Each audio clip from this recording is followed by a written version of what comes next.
اعوذ باللہ من الشیطان الرجیم بسم اللہ الرحمن الرحیم یتلو علیہم آیاتہ ویزکیہم ویعلمہم الکتاب والحکمہ اللہم سبحانک لا علم لنا الا ما علمتنا انک انت العلیم الحکیم مولا صلی وسلم دائما ابدا علی حبیبک من زانت بہ العصر۔ حضرات گرامی، آقا نامدار صلی اللہ تعالی علیہ وعلی آلہ وسلم کی بعثت اپنے اندر بے شمار خصوصیات قرآن حکیم کے مطابق اللہ جل شانہ کا سب سے بڑا احسان اور انسانی عقل و شعور سے بالا تر پہلو رکھتی ہے۔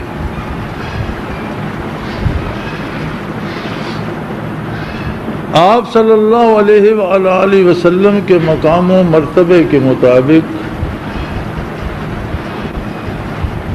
یہ دار دنیا اس قابل ہی نہیں کہ ایسی ہستی یہاں جلوہ افروز ہو۔ یہ ایک عجیب نکتہ ہے کہ رب کریم نے بندوں سے ہم کلام ہونے کے لیے وجود اقدس محمد الرسول اللہ صلی اللہ علیہ وآلہ آلہ وسلم کو سبب بنایا۔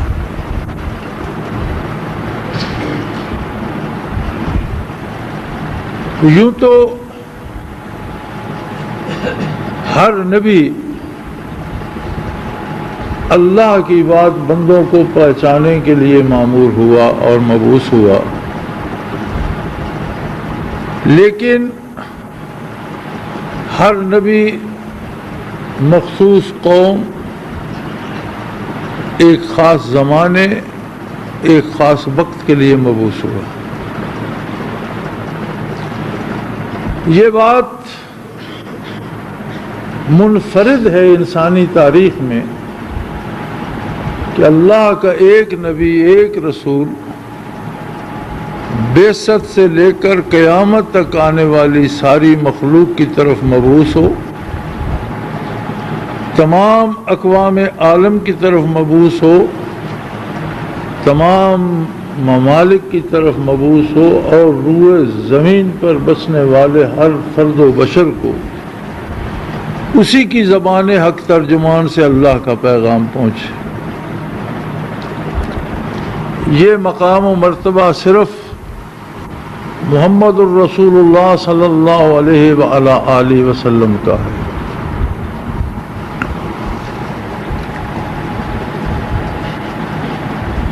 شاعر نے بات کو مختصر کرتے ہوئے یہ کہا کہ بعد از خدا بزرگ تو ہی قصہ مختصر، اللہ کے بعد ساری عظمتیں، ساری بزرگیاں، ساری لطافتیں، ساری پاکیزگیاں، سارے کمال اور ساری خوبیاں ایک ذات میں جمع ہیں، اور وہ ہے محمد الرسول اللہ صلی اللہ علیہ وآلہ وسلم۔ اس دنیا کے بارے حدیث قدسی میں بھی ہے، اور متعدد احادیث نبوی علیہ صاحب الصلاۃ والسلام میں بھی یہ چیز ہے کہ دنیا و ما فیہا کی قدر و قیمت اللہ کے نزدیک ایک مچھر کے پر کے برابر بھی نہیں۔ یہ بات بارہا ارشاد فرمائی گئی، اگرچہ دنیا بڑی حسین ہے اگرچہ دنیا میں بے شمار لذائذ ہیں، بے شمار پہلو ہیں زندگی کے، کہیں اقتدار کی ہرس ہے، کہیں وقار کا سودا ہے، کہیں دولت کی ہوس ہے، لیکن یہ سب کچھ اللہ کی حضور ایک مچھر کے پر جتنی قیمت نہیں رکھتا۔ پھر ایسی جگہ پر یا ایسے مقام پر یا ایک ایسی فضا میں اس ہستی کا کیا کام جو اللہ کے بعد اللہ کی ساری کائنات کے لیے اللہ کی رحمت کا سبب اور مجسم رحمت ہے۔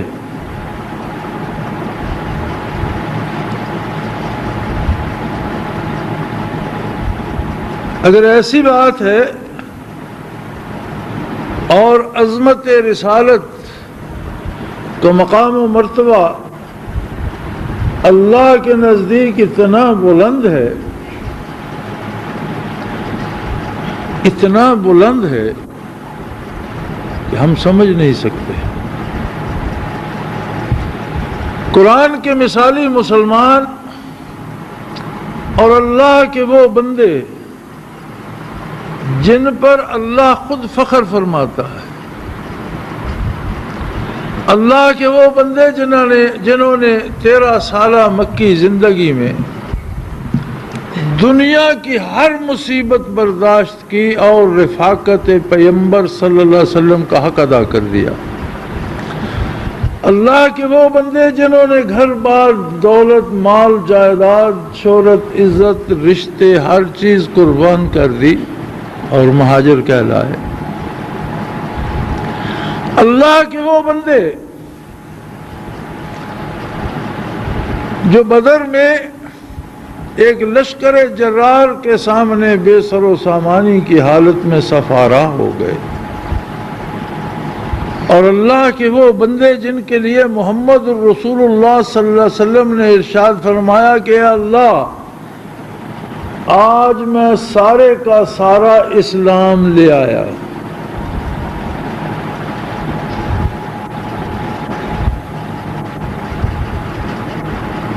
فرد کا نظریہ بن جانا، اسلام تو ایک نظریہ ہے، اسلام تو ایک کیفیت ہے، اسلام تو ایک بندے کا تعلق ہے رب کے ساتھ، کسی وجود کا نظریہ بن جانا یہ کمال صحابہ کرام ہی کا ہے، جس پر تصدیق فرمائی آقا نامدار صلی اللہ علیہ وسلم نے کہ اللہ میں یہ سارے کا سارا اسلام لے آیا ہوں، اگر یہ لوگ یہاں کھیت رہے فلن تعبد عبدا، کوئی پیشانی قیامت تک تیرے سجدوں سے آشنا نہیں ہو سکے گی۔ اس کا مطلب ہے کہ بدر سے لے کر قیامت تک اہل بدر کا مقام یہ ہے کہ ان کے علاوہ سارے صحابہ، تابعین، تبع تابعین، قیامت تک آنے والے اولیاء اللہ، سب کا اسلام بھی جمع کیا جائے تو اس کے مقابلے میں وہ زیادہ ہیں کہ سب کے پاس شاید سارے کا سارا نہ ہو، اور وہ 313 سارے کا سارا اسلام ہے۔ ان 313 کو ارشاد فرماتا ہے، وہ بھی تو اسی محفل میں ہے، لا ترفعوا اصواتکم فوق صوت النبی،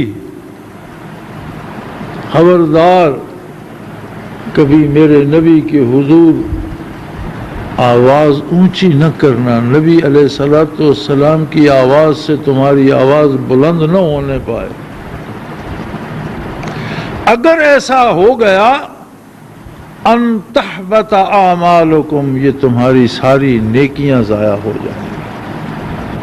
مجھے تمہاری ہجرتوں کی ضرورت نہیں ہے، مجھے تمہاری شہادتوں کی غرض نہیں ہے، مجھے تمہاری عبادات اور مجاہدی کی پرواہ نہیں ہے، اگر میرے نبی کی بارگاہ میں آواز اونچی ہو گئی۔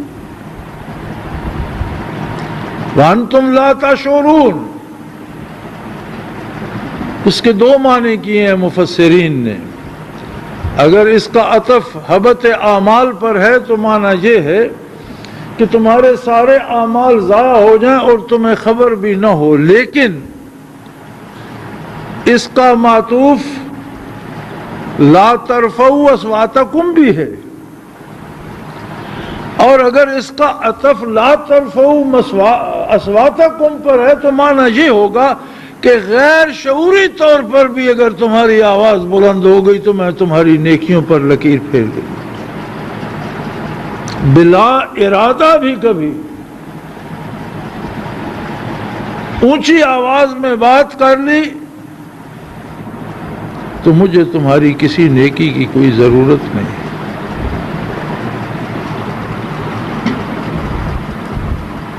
آواز بلند کرنا صرف یہ نہیں ہوتا کہ روبرو بیٹھے ہوئے آواز بلند ہو جائے، اس کا ایک معنی اور بھی ہے جسے معنی بعید کہا جاتا ہے۔ ہر جملے، ہر لفظ، ہر بات کے دو معنی ہوتے ہیں، ایک معنی قریب ہوتا ہے اور ایک معنی بعید ہوتا ہے۔ معنی بعید اسے کہتے ہیں جو عمل اس کے نتیجے میں ظہور پذیر ہو، اسے معنی بعید کہتے ہیں۔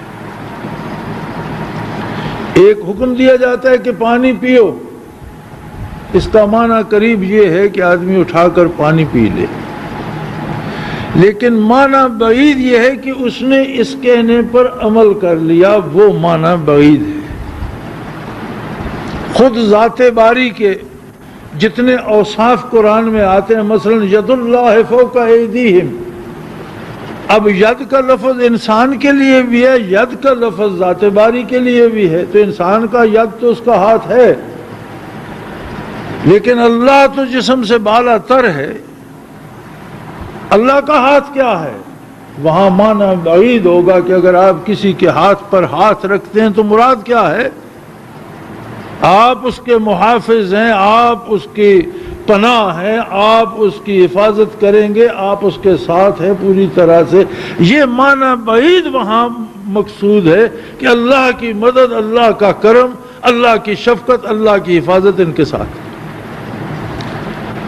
اسی طرح اس حکم کا معنی بعید یہ ہے کہ قیامت تک ہر وہ بندہ جو دعوی ایمان رکھتا ہے حضور کے کسی حکم کی خلاف ورزی کی جرات نہ کرے۔ اگر نبی کریم صلی اللہ علیہ وسلم نے ایک حکم دیا ہے، اس کے مقابلے میں کوئی اپنی طرف سے حکم جاری کرتا ہے تو یہ معنی بعید ہے، یہ اسی میں آئے گا کہ اس کی آواز حضور کی آواز سے بلند ہو گئی، اور ایسے شخص کا کوئی عمل بارگاہ الہی میں مقبول نہیں ہو، حتیٰ کہ دنیا کا نظام ہے، اللہ کریم کا اپنا نظام ہے جو دنیا میں آتا ہے، پھر قیامت تک یہی زمین اس کا قیامت تک گھر بن جاتی ہے۔ اسی زمین میں برزخ ہے، اسی زندگی کے ساتھ ساتھ برزخ بھی چل رہا ہے، علیین بھی چل رہا ہے، سجین بھی چل رہا ہے۔ زمین ایک خط ہے، حد فاصل ہے، زمین کی سطح سے علیین شروع ہو جاتا ہے اور عرش اولی تک چلا جاتا ہے۔ یہ سب وہ لوگ ہیں جو برزخ میں نجات یافتہ ہیں، اپنے اپنے مقام و مرتبے کے مطابق علیین میں ہیں۔ سطح زمین سے سجین شروع ہو جاتا ہے اور تحت الثری تک جاتا ہے، اور ہر نافرمان، ہر کافر اپنے اپنے درجے کے مطابق سجین میں ہے۔ یہ ایک عالم، اس عالم ظاہر جو ظاہری آنکھوں کے نظر آتا ہے، اس کے ساتھ ساتھ وہ بھی چل رہا ہے، اور اس سے زیادہ مضبوط ہے۔ آپ اگر تجربہ کرنا چاہیں تو دو شخصوں کو دیکھیں، ایک وہ شخص جس کی عمر اطاعت الہی میں بسر ہوتی ہے، بظاہر اگر مفلس بھی ہے، بظاہر اگر جفاکش بھی ہے، بظاہر اس پر زمانے کی سختیاں بھی ہیں، لیکن وہ پرسکون ہوگا، اس لیے کہ علیین کا پرتو اس کے دل میں سکون برساتا رہتا ہے۔ اور کافر و بے دین و بدکار حکمران بھی ہوگا تو اس کے دل میں سکون نہیں ہوگا، دولت مند بھی ہوگا تو اس کے پاس سکون نہیں ہوگا، بے چین ہوگا، بے قرار ہوگا، پریشان ہوگا۔ کیوں؟ سجین میں جو سختیاں اس کے لیے بن رہی ہیں، اس کے اعمال کے نتائج میں ان کا پرتو اور ان کی جھلک اس پہ پڑتی رہتی ہے۔ تو یہ عالم جو ایک اور عالم کی زد میں ہے، یہ عالم جو اپنے سارے حسن کے اندر دردناک اذیتیں رکھتا ہے، یہ عالم جو اپنی ساری خوبیوں کے پیچھے دکھوں کے انبار رکھتا ہے، یہ عالم جو اپنی ساری دولت کے ساتھ بے پناہ امراض رکھتا ہے، یہ عالم جسے اقتدار دے کر شہنشاہ بنا دے اس کے لیے بے شمار دشمن بھی ساتھ عطا کر دیتا ہے، یہ عالم جس کی ہر خوبی کے پیچھے بے شمار خرابیاں ہیں، یہ اس قابل تو نہ تھا کہ یہاں حضور قیام فرماتے، لیکن کمال یہ ہے، سنت اللہ یہ ہے کہ جب حضور یہاں تشریف لائے تو قیامت تک قیام حضور کا بھی اسی زمین پر ہوگا۔ اس کے لیے اللہ نے جنت الفردوس سے ایک ٹکڑا اتارا جو اس زمین میں پیوست کر دیا، ما بین روضتی و منبری روضۃ من ریاض الجنہ، او کما قال رسول اللہ صلی اللہ علیہ وسلم کہ میرے حجرے مبارک سے لے کر میرے منبر تک جنت کا ایک ٹکڑا ہے، یعنی جس کے قیام کے لیے رب العالمین نے جنت کا ایک خطہ اس زمین پہ اتار دیا۔ اگر فردوس کے بر روئے زمین است، فردوس کے بر روئے زمین است، ہمین است و ہمین است و ہمین است۔ زمین پر جنت کا جو ٹکڑا ہے وہ روضہ عطر سے لے کر منبر رسول اللہ صلی اللہ علیہ وسلم تک ہے۔ احباب نے تجربہ کیا ہوگا اس ریاض الجنہ میں بیٹھ کر، اب اے سی لگ گئے، بجلیاں آ گئیں، پنکھے لگ گئے۔ ایک زمانہ تھا جب نہ بجلی تھی، نہ پنکھے تھے، نہ اے سی تھے۔ ہمارے احباب میں ایسے لوگ بھی تھے جو ان زمانوں میں حج پر گئے جب قافلے جدہ سے مکہ مکرمہ اور مدینہ منورہ اونٹوں پر جاتے تھے، گاڑیاں عرب میں بھی نہیں ہوتی تھی، بجلی کا تصور بھی نہیں تھا، تب بھی ریاض الجنہ میں بیٹھے ہوئے یوں محسوس ہوتا تھا کہ ہوا درمیان سے چہل قدمیاں کر رہی ہے، اٹکھیلیاں کر رہی ہے، ایک ایک بندے کو چھو کر گزر رہی ہے۔ اور آج بھی ریاض الجنہ میں جا کر بیٹھ جائیے، دو باتیں خاص طور پر آپ نوٹ کریں گے کہ جنت سے ریاض الجنہ سے باہر کا شور ریاض الجنہ میں سنائی نہیں دیتا۔ یوں تو مسجد نبوی میں ہی سنائی نہیں دیتا، اب جب مسجد نبوی کی توسیع ہو رہی تھی تو اتنا شور، اتنی مشینیں، اتنی کھٹا کھٹ، جب آدمی مسجد کے دروازے سے اندر ہو جاتا تو یکسر لگتا کوئی الگ دنیا ہے جہاں سکون ہی سکون ہے، کوئی آواز نہیں۔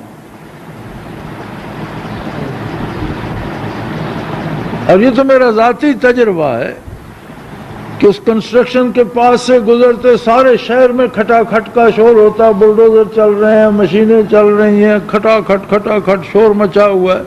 آپ مسجد کے دروازے سے اندر ہو جائیں، دروازے کھلے ہیں، بے شمار مخلوق ہے، لیکن کوئی آواز نہیں۔ اور ریاض الجنہ میں بیٹھ جائیے، آپ جان لیں گے کہ یہ ہوا ایئر کنڈیشنر کی نہیں ہے، اس کی خوشبو اور ہے، اس کی خنکی اور ہے، اس کا لمس ہی کچھ اور ہے۔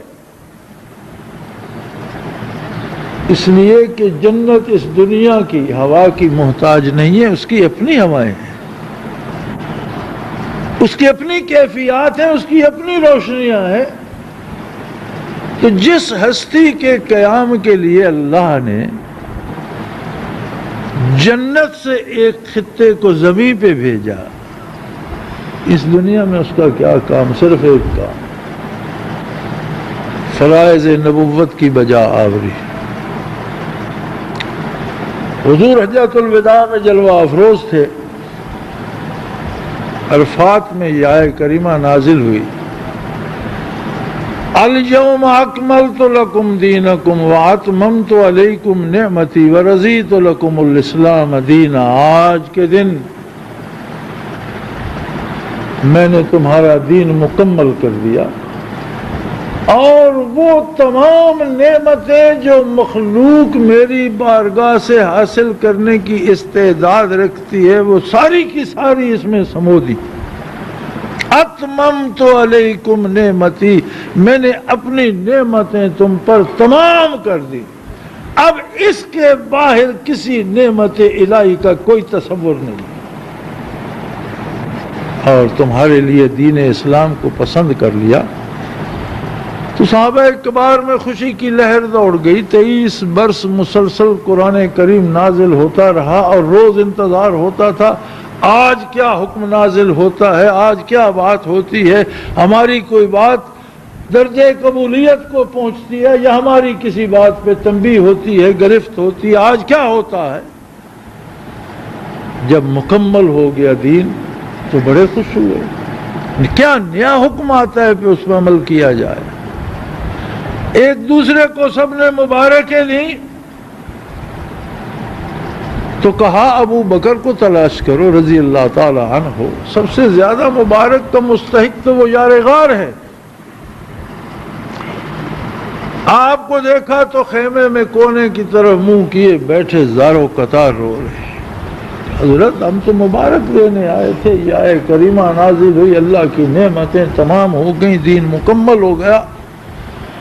فرمایا اس بات کی خوشی تو مجھے بھی ہے، لیکن مجھے یہ دکھ کھایا جا رہا ہے کہ جب یہ کام مکمل ہو گیا تو حضور اس دار دنیا میں جلوہ افروز نہیں رہے گی، پھر آپ کا جا کیا کہا، پھر اس دنیا کی کیا حیثیت ہے کہ حضور اس میں جلوہ افروز ہے۔ اور وہی ہوا، اس کے 83 روز بعد نبی کریم صلی اللہ علیہ وسلم نے اس دار دنیا سے پردہ فرما لیا۔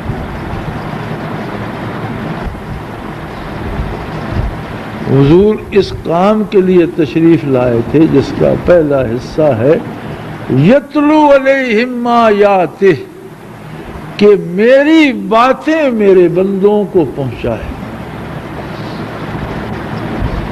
ہر بندے میں یہ استعداد نہیں ہے کہ میں اس سے ہم کلام ہو جاؤں، ہر سینے میں وہ دل نہیں ہے کہ میری آواز سن سکے، ہر دل میں وہ بات نہیں ہے کہ میری بات سمجھ سکے۔ اس لیے میرے حبیب تو تشریف لے جا، میری بات میرے بندوں سے کر، جو قبول کرے وَيُزَكِّيهِمْ، پھر اس کے دل کو اس قابل بنا کہ میری بات سمجھ سکے، میری بات پہنچا دے میرے حبیب میرے بندوں تک، اور جو قبول کرے اس کے دل کو پھر تو پالش کر، تو اس کے دل کو دھو، تو اس کے دل کو پاک کر، تو اس کا تزکیہ کر، اور اسے اس قابل کر دے کہ وہ میری بات سمجھ سکے۔ جب یہ استعداد اس میں آ جائے پھر انہیں میری کتاب کی تعلیم دے، پہلے ہے انہیں پہنچا، تلاوت کر، یتلو، پھر فرمایا یعلمہم، پھر انہیں الکتاب کی تعلیم دے۔ الکتاب کے الفاظ تو وہ جان لے گے میرے حبیب، لیکن ان الفاظ کے پیچھے منشأ باری کیا ہے، یہ حکمت ہے، اور یہ بھی ان کے دلوں میں بھر دے کہ وہ صرف الفاظ نہ جانتے ہوں کتاب کے، بلکہ ان کے مفاہیم اور منشأ باری، اس لفظ کے پیچھے منشأ باری کیا ہے۔ یہ چار گانا فرائض نبوت ہے۔ ہم وہ بد نصیب ہیں جن کے درمیان اور آقا نامدار صلی اللہ علیہ وسلم کے درمیان 1400 سالوں کا طویل فاصلہ حائل ہے، 14 صدیاں حائل ہیں، اور جو زمانہ نبی علیہ الصلوۃ والسلام سے دور ہوتا ہے اس میں سے دیانت و امانت، استعداد و قابلیت، پاکیزگی اور طہارت کم ہوتی چلی جاتی ہے۔ جس طرح روشنی سے آپ جتنے دور جاتے ہیں اتنی چیزیں مدھم ہوتی جاتی ہیں اور ان پر تاریکی کا سایہ پڑتا جاتا ہے۔ سورج ہے محمد الرسول اللہ، قرآن نے فرمایا سراجم منیرا، روشنیاں بانٹنے والا سورج۔ اب جب سورج سے آپ جتنے اوجھل ہوتے جائیں گے، ایک کمرے میں جائیں گے، اس سے آگے دوسرے میں جائیں گے، آگے تیسرے میں جائیں گے، اور کمرہ ہی اگر 100 سال کا ہو تو ہم تو اب 15ویں کمرے میں ہیں، جسے اور کوئی روزن، کوئی کھڑکی، کوئی دروازہ نہیں ہے، کوئی راستہ نہیں ہے۔ یہ تو تہ در تہ ظلمات بعضها فوق بعض، تاریکیاں ہیں جو ایک دوسرے کے ساتھ جڑی ہوئی، ایک دوسرے کے اوپر غلاف کی طرح چڑھتی چلی جاتی ہیں۔ تو ہم تو 15ویں کمرے، 15ویں صدی میں آ گئے۔ کہاں شمع رسالت کہ جس کی کرنیں دلوں کو ایسا منور کر دیں کہ ایک نگاہ میں شرف صحابیت پہ سرفراز کر دیں، اور کہاں 15 صدیوں کا فاصلہ۔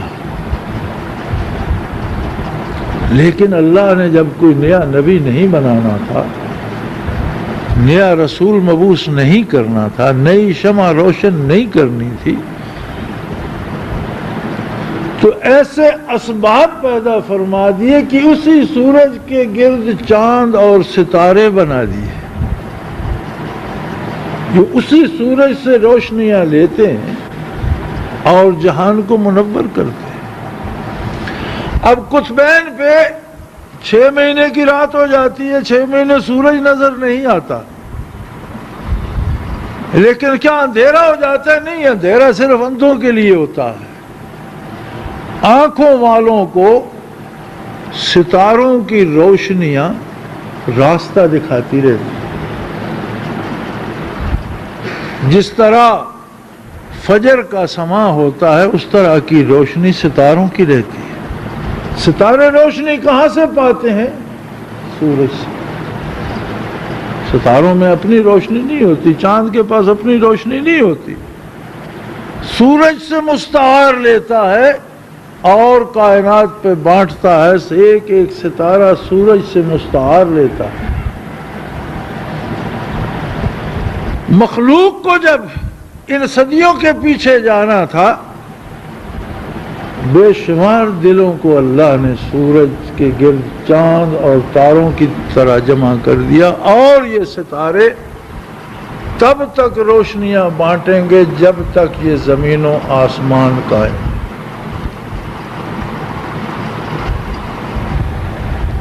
یہی وہ لوگ ہیں جن کے دل انوار نبوت سے منور ہوئے، یہی وہ لوگ ہیں، کیا خوش نصیب لوگ ہیں کہ جن کی عمریں اکتساب برکات میں بسر ہو گئی۔ کیسے عجیب لوگ ہیں کہ جنہیں مخلوق کی ہدایت کا سبب بنا دیا۔ حضرت رحمت اللہ تعالی علیہ، اللہ ان کے درجات ہمیشہ بلند فرماتا رہے، اور ان کی قبر مبارک پر کروڑوں کروڑوں رحمتیں نازل کرے۔ کیسی عجیب بات ہے کہ ایک انتہائی جاہل سے قصبے میں، دنیاوی وسائل سے دور، پکی سڑک اور راستہ تک پکا نہیں ہے، کوئی بس اور گاڑی نہیں جاتی۔ 20ویں صدی کے آخر میں جب دنیا راکٹ ایجاد کر رہی ہے، وہاں سائیکل نہیں ملتا۔ ایک قلب میں اتنی روشنی دی کہ اس نے پھر دنیا کے ایک سرے سے دوسرے سرے تک پھر سینوں کو منور کر دیا۔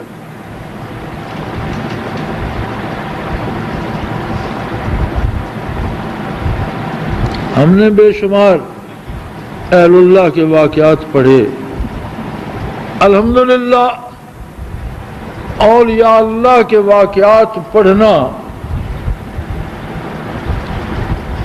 ایک نئی تازگی دے دیتا ہے، اور یوں پتہ چلتا ہے کہ اللہ اللہ کا جو پودا دل میں لگا ہے اسے کسی نے پانی دے دی۔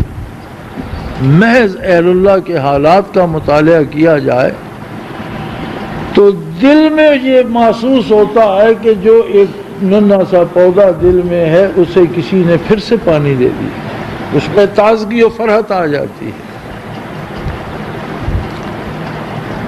تبع تابعین کے بعد، خیر القرون کے بعد، تب سے لے کر حضرت رحمت اللہ تعالی علیہ کی ذات تک اللہ کے اتنے مقبول بندے زمین میں آرام فرما ہے کہ اگر اللہ کسی کو نظر دے اور وہ زمین کو دیکھے تو آسمان پر اتنے ستارے نظر نہیں آتے جتنے اہل اللہ زمین میں آرام فرما۔ ہر قبر سے جداگانہ انوارات نکلتے ہیں، ہر بندے کے دل سے جداگانہ کیفیات اٹھتی ہیں، اور بے شمار اہل اللہ وہ بھی ہیں جو عالم امر تک پہنچے۔ لیکن ایک بات خاص طور پر نوٹ کرنے کی ہے،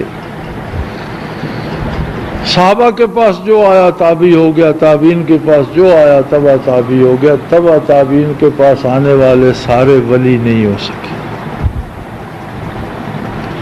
اور تب سے لے کر حضرت رحمت اللہ علیہ کی ذات تک ہر ولی اللہ کی یہ خصوصیت رہی ہے کہ لاکھوں لوگ حلقہ ارادت میں آئے، ان کے عقائد کی اصلاح ہوئی، ان کے اعمال کی اصلاح ہوئی، انہوں نے وظائف پڑھے، لیکن ہر آنے والے کا سینہ منور نہیں ہوا۔ اگر کسی کے 5 لاکھ مرید ہیں تو شاید بمشکل اس نے 5 آدمیوں کو اللہ اللہ سکھائی۔ کیفیات قلبی عطا کرنا یہ بہت مشکل کام ہے۔ اس میں 2 مصیبتیں ہوتی ہیں، وہی جو فرائض نبوت میں ہے، یزکیہم، پہلے اس کو یہ اس قابل بنایا جائے کہ وہ اللہ اللہ سیکھ سکے، وَيُعَلِّمُهُمُ الْكِتَابَ وَالْحِکْمَہ، پھر کتاب و حکمت اس میں بھری جائے۔ اور تابعین کے بعد تاریخ میں ایک ہی نام آئے گا، حضرت رحمت اللہ تعالی علیہ کا، جس کے پاس آنے والے ہر فرد کا دل روشن ہو گیا۔ وہ امیر تھا یا فقیر تھا، وہ مرد تھا یا عورت تھی، وہ بوڑھا تھا یا بچہ تھا، وہ عالم تھا یا ان پڑھ تھا، بغیر کسی شرط کے جو آیا مجلس میں بیٹھا اس کا دل روشن ہو گیا۔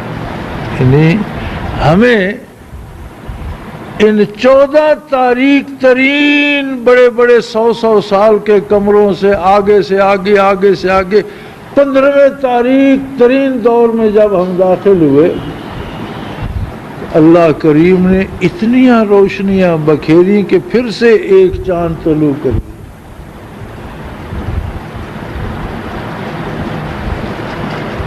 اب اس میں اسلام کیا ہے، دین کسے کہتے ہیں، دین کا اصل اور اساس کیا ہے؟ میرے بھائی، جسم تو بڑا ہے، دماغ کہتے ہیں سب سے اعلیٰ ہے، لیکن میں تو سمجھتا ہوں دماغ بھی جسم کا سیکریٹریٹ ہے، فیصلے کوئی اور کرتا ہے، حاکم کوئی اور ہے، ایک دفتر ہے جس میں یادیں ہیں، جس میں حکم آتا ہے تو تعمیل کے لیے آگے حرکت کرتا ہے، اس پر عمل کراتا ہے، حکم تو دل دیتا ہے۔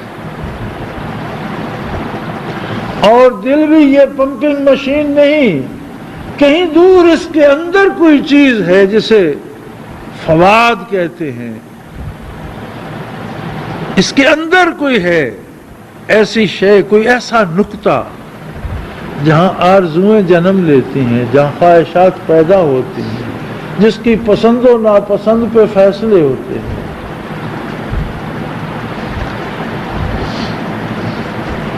وہ ایک چھوٹا سا نقطہ اس سارے بدن کی اصل ہے۔ اسی طرح سارے اسلام کا بھی ایک چھوٹی سی کیفیت ہے جو سارے کا سارا اسلام ہے، اور اسے کہتے ہیں وفا۔ اسلام صرف وفاؤں کا نام ہے۔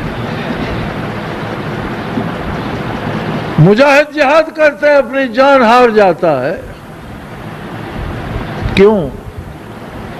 اسے شہید کیوں کہا اللہ نے؟ وہ اپنی وفاداری کی گواہی جان ہار کے دیتا ہے۔ شہید کا مطلب ہے گواہ۔ اس نے تو گواہی دینے کا حق ادا کر دیا کہ میں اسی بات پہ قائم ہوں، گردن کٹتی ہے کٹ جائے، سر کٹتا ہے کٹ جائے، سینہ پھٹتا ہے پھٹ جائے، جان جاتی ہے چلی جائے۔ اللہ فرماتے ہیں اس نے میرے نبی کے ساتھ وفا کرنے پر اپنی جان دے کر گواہی دے دی، یہ شہید ہے۔ تو سارا حاصل اسلام کا کیا ہے؟ وفا۔ کہ وہ ہستی جس کے قیام کے لیے اس زمین میں استعداد نہیں تھی، اللہ نے جنت سے ٹکڑا بھیجا، اس ہستی سے وفا کتنی ہے۔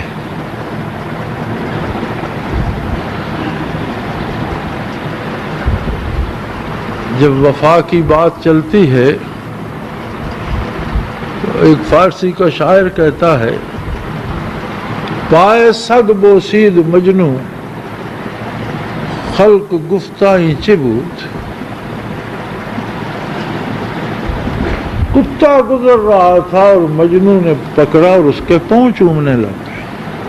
تو جو لوگ دیکھ رہے انہوں نے کہا بھائی پاگل تو اور بھی ہوتے ہیں، تم بھی پاگل تو ہو، لیکن یہ تو پاگل پن کی بھی انتہا ہے، اب کتے کے پاؤں چومنے کی کیا تک بنتی ہے؟ گفت این سگ گاہے گاہے کوئے لیلا رفتہ بود۔ اس نے کہا میں نے کبھی کبھار اس کتے کو لیلا کی گلی سے گزرتے دیکھا۔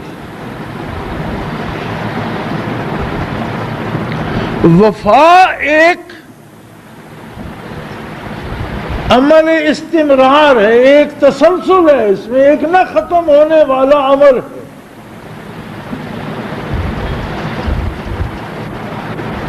کہ جس کسی نے بھی نبی سے وفا کی وہ ہم اس سے بھی وفا کر جائیں۔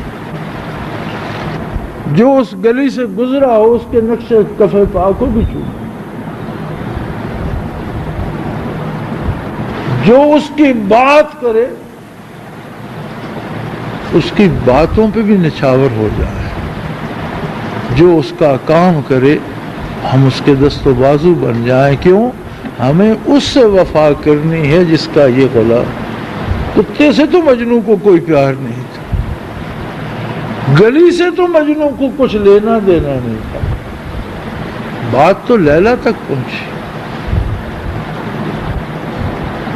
تو سارے کا سارا اسلام وفا ہے، اور یہ سارے کی ساری محنت، یہ سارے کا سارا مجاہدہ جس کی توفیق اللہ کریم نے آپ کو دی، جس کے لیے ہم کر رہے ہیں، جس کے لیے آپ کر رہے ہیں، ہماری ماں و شما کی کوئی حیثیت نہیں ہے۔ ہمارے پاس سب کچھ مستعار ہے، سب کچھ مانگے کا ہے، سب کچھ کسی اور کا ہے۔ ہم کیا ہیں؟ مجھے کو لے لو، میری کیا حیثیت ہے؟ میں تو اس شعبے کا آدمی ہی نہیں ہوں، نہ میرا باپ مولوی، نہ دادا مولوی، نہ باپ پیر، نہ دادا پیر، نہ کبھی ہم نے پیری مریدی کا کوئی تماشا دیکھا۔ ہم تو کاشتکار لوگ ہیں، کسی سے دوستی ہوئی تو اس پر نچھاور ہو گئے، کسی سے بگڑ گئے تو اس کا سر پھاڑ دیا۔ اب ہمیں کیا، ہمارا تو اس طرف ہمیں تو کوئی اس بات کا شعور ہی نہیں تھا، ہم تو جانتے بھی نہیں تھے کہ محبت کیا ہوتی ہے، وفا کسے کہتے ہیں۔ ہم تو جس ماحول کا حصہ تھے اس میں فرعون تو بنتے ہیں، موسیٰ نہیں ملتا۔ جس معاشرے کا اور معاشرے کے جس طبقے کا حصہ میں ہوں، یہاں جو ذمہ دار بیٹھے ہیں اپنے آپ کو بھی جانتے اور اپنے ذمہ دار بھائیوں کو بھی، دنیا میں سب سے بگڑا ہوا انسان زمیندار ہوتا ہے۔ اور یہ ضروری نہیں کہ وہ 1000 مربع کا مالک ہو، 2 بیگھہ مالک زمیندار بھی اتنا ہی اکڑا ہوا ہوتا ہے جتنا 1000 مربع کا مالک اکڑا ہوا ہوتا ہے۔ یہ شعبہ ہی ایسا ہے، یہ کام ہی ایسا ہے، یہ سینے پھاڑنا جانتے ہیں، بس ہل جوت لی زمین کا سینہ پھاڑ دیا، کوئی سامنے آیا اس کا سر پھاڑ دیا، کسی سے بگڑ گئے اس کا سر پھاڑ دیا۔ یہ محبتوں سے، الفتوں سے، وفاؤں سے آگے لوگ ہوتے ہیں، یہ الگ قسم کے لوگ ہوتے ہیں، یہ نرم مزاج لوگ نہیں ہوتے، ان کی آنکھوں میں آنسو نہیں آتے۔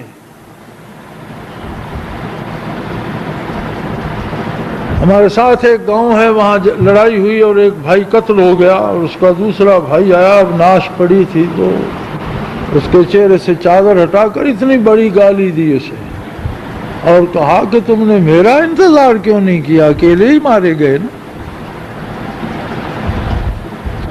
شاید ذمہ دار نہ ہوتا، کسی طبقے کا بندہ ہوتا تو اس کا دل پسیج جاتا، اس کی آنکھ سے کوئی آنسو ٹپکتا، وہ اس قتل شدہ سے بھی لڑ رہا تھا اور گالیاں دے رہا تھا کہ میرا انتظار مجھے بھی آنے دیتے، مرنا ہی تھا تو دونوں مرتے، نہیں تو مارنے والوں کو مارتے، یہ کیا تم نے کیا، تمہاری ایسی تیسی بے وقوف ہے۔ ہم تو اس طبقے کے لوگ تھے، ہماری آنکھوں میں پانی لانے والا کون تھا؟ ہمارے دل کو درداشنا کس نے کر دیا؟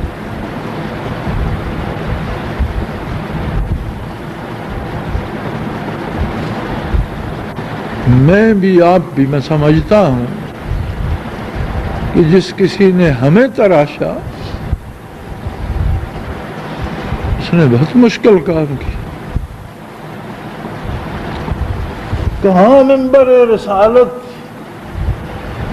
کہاں محراب مسجد، کہاں اللہ کی کتاب، کہاں برکات محمد الرسول اللہ، اور کہاں ہم جیسے جاہل اور گواہ۔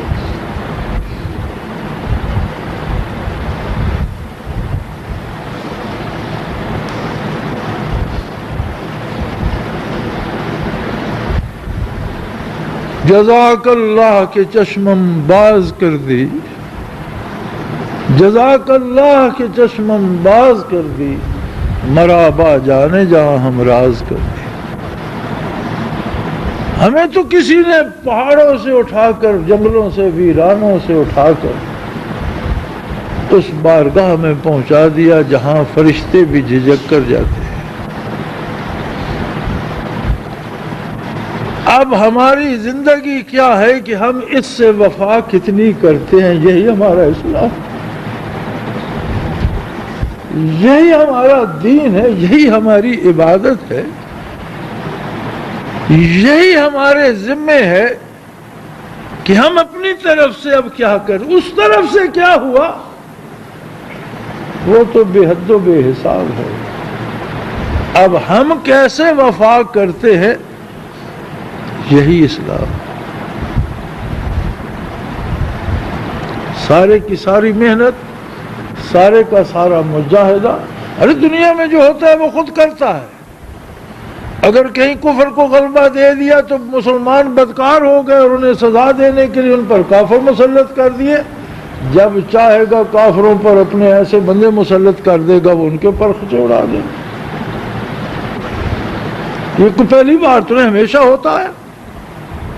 جب چاہتا ہے بارش برسا دیتا ہے، جب چاہتا ہے سورج چڑھا دیتا ہے، جب چاہتا ہے سانس لینے کی فرصت دیتا ہے، جب چاہتا ہے روک دیتا ہے. جو ہوتا ہے وہ خود کرتا ہے. بندے کی صرف وفاؤں کا امتحان ہوتا رہتا ہے کہ کہاں اس کی وفائیں اپنے نفس کے ساتھ، کہاں اس کی وفائیں دنیاوی لذات کے ساتھ، کہاں اس کی وفائیں اپنی خواہشات کے ساتھ ہیں، اور کہاں اس کی کون ہے وہ جو میرے ساتھ میرے حبیب کے ساتھ وفا کر لے. اتنی سی بات ہے. اور اس بات کو اپنے آپ کے اندر، اپنے ذات کے اندر تلاش کیا کرو اور جانچتے رہا کرو. حالات بدلتے رہتے ہیں، چیزیں بدلتی رہتی ہیں، رنگ بدلتے رہتے ہیں. ہم ایک چیز کو بڑا خوبصورت رنگ کر کے دھوپ میں رکھ دیتے ہیں، شاید 2 ہفتے 3 ہفتے 4 ہفتے بعد اس میں وہ چمک نہ رہے. 2-4 بارشوں کے بعد شاید کہیں کہیں سے پھٹ جائے. پھر اسے دھوپ کی تپش سے بچانا ہوگا، پھر اسے برستی بارشوں سے بچانا ہوگا، پھر اسے خرابیوں سے بچانا ہوگا. یہی حال وفاؤں کا ہے. یہ تو اللہ کا احسان کہ اس نے ہمیں ایسا شیخ کامل عطا کر دیا. میں نے پہلی دفعہ جب بات سنی، کمال عجیب آدمی، حیرت کی بات. ممبر پہ بیٹھے ہوئے تقریر فرماتے ہیں یار اگر کسی کو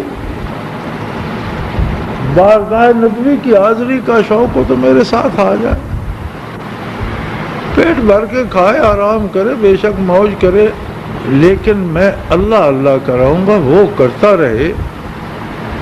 یہ میرا کام ہے کہ میں اسے نبی اکرم صلی اللہ علیہ وسلم کے ہاتھ مبارک پر بیعت کرا دوں. حیرت سے منہ کھلے کا کھلا رہ گیا. یہ کھدر پوش دیہاتی، ایک سادہ سا آدمی، پورے سے قد کاٹ کا، گندمی رنگ کا، پورا سا عام دیہات کا رہنے والا، گاؤں کا رہائشی. بڑے سے بڑی بات ہے تو مولوی ہوگا، عالم ہوگا. بہت بڑی بات ہے، مناظر ہے تو مناظرہ کرے گا. لیکن یہ کیا کہہ رہا ہے؟ اور جو کہہ رہا ہے، دل نے گواہی دی، جو کہہ رہا ہے سچ کہہ رہا ہے. کوئی شخص اتنا بڑا جھوٹ نہیں بول سکتا. ایسی دعوت جھوٹی دی نہیں جا سکتی. یہ جھوٹ بولا جا سکتا ہے کہ او میں تمہیں وزیر بنوا دوں گا، یہ جھوٹ بولا جا سکتا ہے کہ میں تمہیں وزیر اعظم بنوا دوں گا، یہ جھوٹ بولا جا سکتا ہے کہ میں تمہیں 10 کروڑ روپے دے دوں گا، یہ جھوٹ بولا جا سکتا ہے کہ میں تمہیں بہت عالی شان مکان دے دوں گا. لیکن یہ جھوٹ نہیں بولا جا سکتا کہ میرے ساتھ آؤ، میں تمہیں محمد الرسول اللہ کی بارگاہ میں پہنچا دوں. یہ آسان بات نہیں ہے. اور ایسے فرمائی حضرت نے، ایسے فرمائی جیسے عام روٹین کا ایک جملہ ہوتا ہے.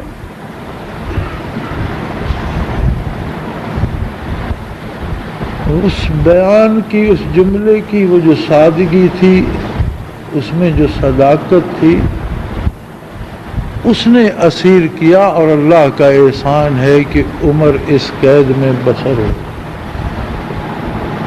یہ اس کا کرم ہے. ہم کہاں تھے؟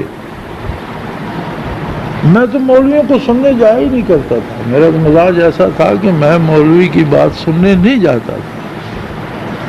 وہاں بھی اس لیے گئے کہ ایک مناظرے کا ایک رنگ بنا ہوا تھا، شیعہ سنی فساد تھا، تو سنیوں کی حمایت میں چلے گئے. ہمیں یہ بھی نہیں پتا تھا سنی کیا ہوتے ہیں، شیعہ کیا ہوتے ہیں.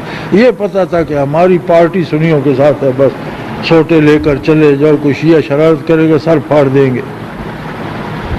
اس کے علاوہ ہمارا تو کوئی کام نہیں تھا. ہمیں نہیں پتا تھا کہ شیعہ کا اعتراض کیا، ہمیں نہیں پتا کہ سنیوں کو جواب کیا ہے، ہمیں یہ نہیں خبر کہ سنی ہوتے کون ہے، شیعہ کہتے کس ہیں. اس سے ہمارا کیا لینا ہے.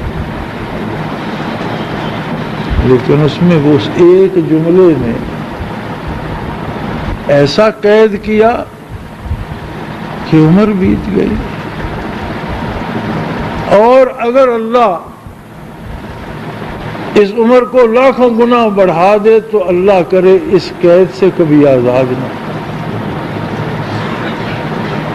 اسی پہ موت آئے، اور انہی کے قدموں میں اللہ حشر کو اٹھنے کی توفیق عطا.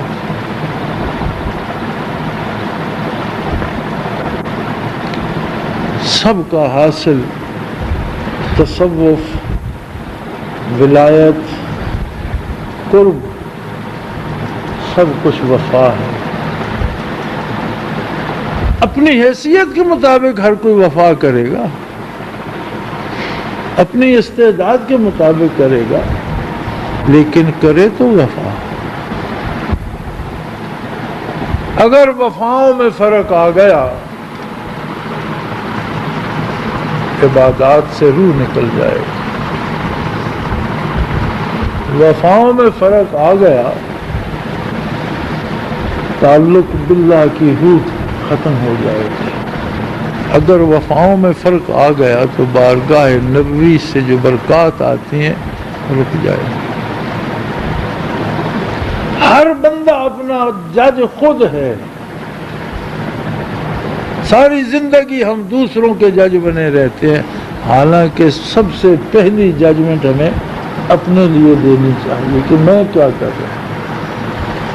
دوسروں سب کا حساب لینے والا موجود ہے. وہ میرا اور آپ کا شعبہ نہیں ہے.